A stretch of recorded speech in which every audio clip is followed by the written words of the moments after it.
Hi, I am Dr. Kim Sage. I'm a licensed clinical psychologist. Welcome to my YouTube channel and to this little mini-series called Lessons in Wild Love and Loving Ourselves and the World and Relationships within my larger Wildly Loved series. You're like, what is all this wild love about?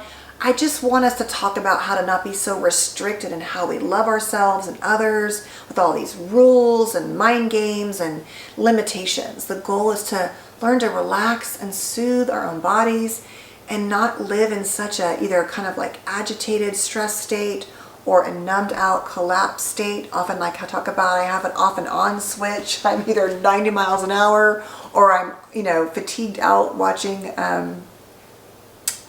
The Flight Attendant. Oh my God, so good. And season 2 just came out. And so my point is though that we don't often know how to just like with wild abandon love ourselves and the world. And it's not so simple as just saying love yourself. It doesn't work that way. I don't believe we are healed and hurt in relationships. And so it's not just in a partnership, but in many ways we have to learn to take care of ourselves, work on our relationships, and find meaning and connection and healing. So that's my goal. If you're new here, please consider subscribing and clicking the bell, and that way you'll get notified when I post new videos. Please check out my online courses that are all really grounded in how to understand your childhood, what happened to you, how to heal your inner child and inner parent, which is so important and not discussed enough, because I believe the inner parent talks to the inner child, and that is that shame voice in the middle. And to also understand really at the core, which is my specialty, what to do if you were raised by really difficult parents who had disorders that kind of meet the criteria for untreated narcissism, borderline, what we also call sometimes immaturity, but really when you look at it, the patterns are pretty extreme and they can definitely be part of those disorders. Because the truth is, we know that what happens to us in childhood has a profound impact upon our adult lives. Let's talk today about conflict and self-advocacy. And so the lesson in this video today is that avoid conflict at all costs. That conflict and self-advocacy equal danger, that anger is dangerous, and that we must tiptoe around and really be walking on eggshells at all times, that our anger is not allowed. That is really the goal. And so the unseen message is don't make a mess, don't be upset, don't have needs, and certainly don't demand to be seen, and be compliant. You are not allowed to have your angry feelings. And the truth is that for those of us who had this kind of childhood with a lot of anger and rage, we tend to kind of go two ways. We either often shut it down or stuff it and then blow, or we never blow, right? Or we just blow all the time. It's like these two extremes. It's like blow and push back and rage, or it's take it at all costs. And so that is really a dilemma for us. We have learned, as I'm going to talk about today, for more of those who learn to shut it down, who learn that I don't get to speak up for myself because that is dangerous. And so I will just take it. Whatever it is, when I grow up, I will take it in relationships. I will justify it and minimize it. I will make bad behavior okay.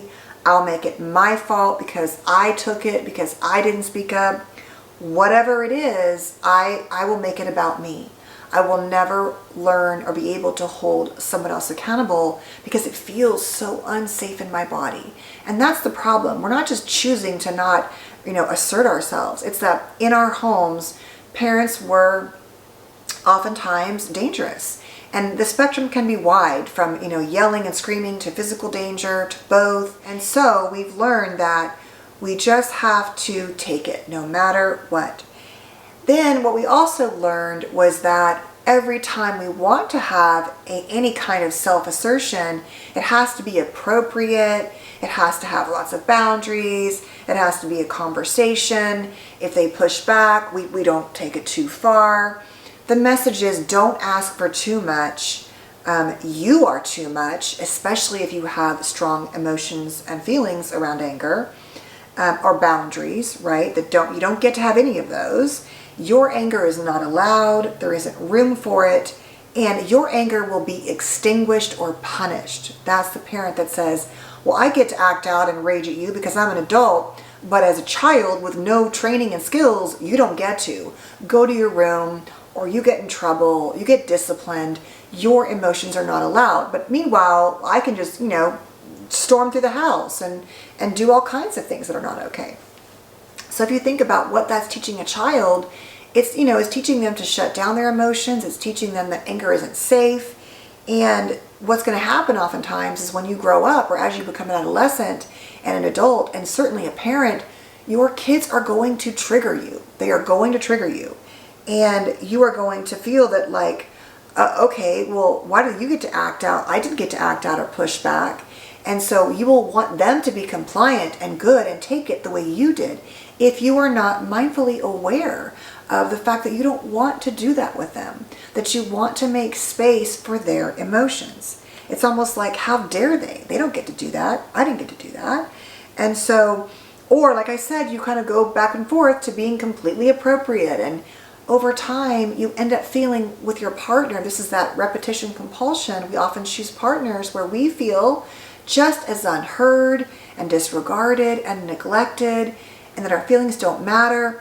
But what happens inside is we grow and grow massive amounts of resentment towards our partners.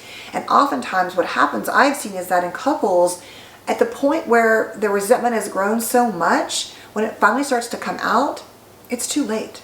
It is almost impossible to repair it in a relationship if you take it and take it and take it. And the partner has no problem in taking and what they want and not leaving space for your emotions. And so the other partner, who seems so compliant and meek and kind, will often I'm out, I'm done, because I took it for too long. Now, that's not to blame them for taking it. Oftentimes we've chosen partners that we were always going to have to take it because they were not going to allow us to have our feelings. It would have just escalated things more quickly. But if we did choose a partner that could have heard our feelings, then it is falling upon us because we didn't speak up. We don't know how, right? It was scary. And so the first thing is to learn to honor that anger, I believe, is not a bad emotion. It is just what you do with it, how you express it. And so the first thing is to learn to maybe make a list of what makes you mad, what irritates you, what annoys you. You might journal about this. And then work on allowing yourself to say, you know what, and validate that. That's okay. I feel this way. Anybody, would be annoyed at this. I mean, as Stan Tatkin says, everyone is annoying. You're annoying. I'm annoying. It's how it is. And so it's just about how we deal with it. So, maybe even letting yourself connect to, where are you annoyed? And don't forget that anger is the root connection to frustration and annoyance and irritation. So while you may say, well, I don't really get that mad. Yeah, but do you get annoyed? Do you get irritated? That falls in the bucket of anger. It certainly can. And so honoring what that is. And then working on doing things to learn to express yourself in relationships, how to have healthy communication, how to ask for what you need. If you have to get therapy to do that, great, go do it. If you have to get books to do that, great, go do it. But learning how to self-advocate, to practice little by little, asking for what you need, learning how to connect to what you feel. I feel annoyed when you do so-and-so or whatever happens, right? All of those statements, those I statements, all of that, learning how to communicate. This video is not going to go into all of that, but learning how to self-advocate is important. Maybe it just starts at you learning how to ask for, I asked for pickles instead of onions. Would you mind changing that out at the restaurant? I don't know. You'd be surprised at how many things we don't know how to ask for when we've had certain childhoods. Actually, you probably wouldn't if you know what I'm talking about, but you know what I mean. And then learning how to deal with our feelings, to process emotions, to express ourselves. And then anger, there is a way to get it out. Being, intense cardio can be really helpful. Verbalizing it, not stuffing it in appropriate, healthy, respectful ways. Not the kind where you stuff what you really feel, or where you truly are self-advocating. As I said, journaling about it, doing things where you honor what you feel. It's incredibly important. But stuffing it and being resentful and being appropriate, I promise you over time, will not serve you. I think I have a video on anger. I'll have to go back and look.